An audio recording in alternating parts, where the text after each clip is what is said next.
This is the story of Jimmy Butler became Jimmy Butler. Widely considered an amazing talent and a hard-working basketball player, Jimmy Butler was under tremendous pressure when he left the Philadelphia 76ers and joined the Miami Heat. This was his fourth team in 4 years, and it seemed as though Jimmy was great, but there was just a piece missing. That all ended in the bubble. This was the beginning of Jimmy Butler. While not coined yet, this is where we saw Jimmy Butler start to take over in the playoffs. This was exemplified by dragging the Heat to the finals, where they would eventually lose to the LeBron-led Lakers. This iconic picture is a literal representation of Jimmy putting the team on his back. With the stat line of 26 points, 8 rebounds, and almost 10 assists, he could only manage to carry the Heat to 2 wins before getting bounced. Everyone knew Jimmy was that guy, but no one knew he was him. The Heat returned to the playoffs in 2021 just to get swept by the eventual champions, the Milwaukee Bucks. By this time, everyone knows Jimmy is the team, but there's still doubt in his ability to perform in the clutch playoff moments. This was later validated the next year. Fast forward to the 2022 playoffs, and the Heat are a game away from the finals again in a Game 7 against the Celtics. Here's what happened.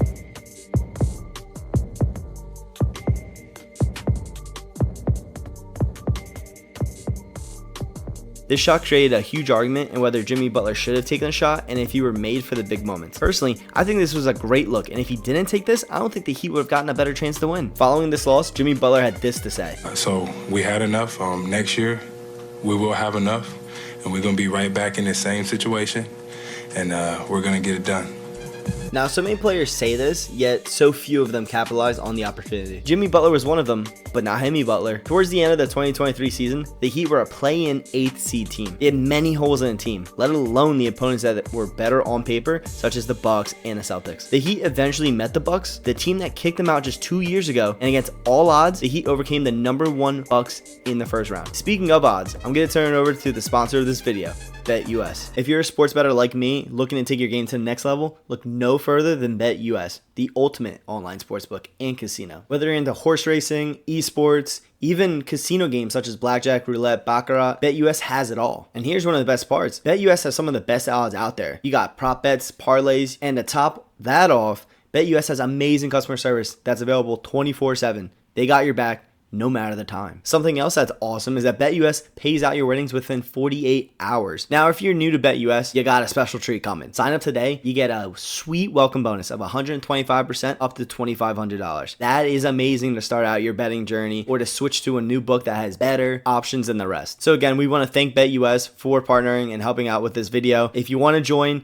click the link in the description or the comment section below. Let's go make some money. And now back to the video. After eliminating the Milwaukee Bucks in the first round, Jimmy Butler was born. The Heat and Butler went on to beat the Knicks in 6, and the most anticipated rematch was here. The Miami Heat versus the Boston Celtics. In surprising fashion, the Miami Heat won game after game after game and took an early 3-0 lead. The finals seemed to be in reach, and Jimmy Butler became the playoff god. That is, until the Celtics decided to take game 4, ride that momentum into game 5, then take game 6. The series was now tied, and Jimmy Butler was gone, unable to be found on the court. The Celtics had done only what a handful of other teams have accomplished and forced a game 7, being down 3-0. Could they now be the only team to actually come back and win? No team had done it, losing the first 3 games. What the Heat needed was Jimmy Butler, but was it too late? Game 7 started, and Jason Tatum immediately rolled his ankle on the literal first play. That wasn't even the worst for Celtics fans, as by the mid-second quarter, the Heat were already up by 15. The Heat started to abuse Jaylen Brown, and Brown ended the game with 8 turnovers, as the Heat pulled away for a 19-point win. Jimmy Butler dropped 28 points to go along, 7 rebounds, and 6 assists. Jimmy Butler kept his promise, and there is only one more question after this series. Can he do it all again against the surging Nuggets? That's for another video. If you enjoyed this content, please be sure to subscribe and like the video. I'd also love to hear what you guys have to say, so comment what you want to see next. Thanks again for watching, and until next time.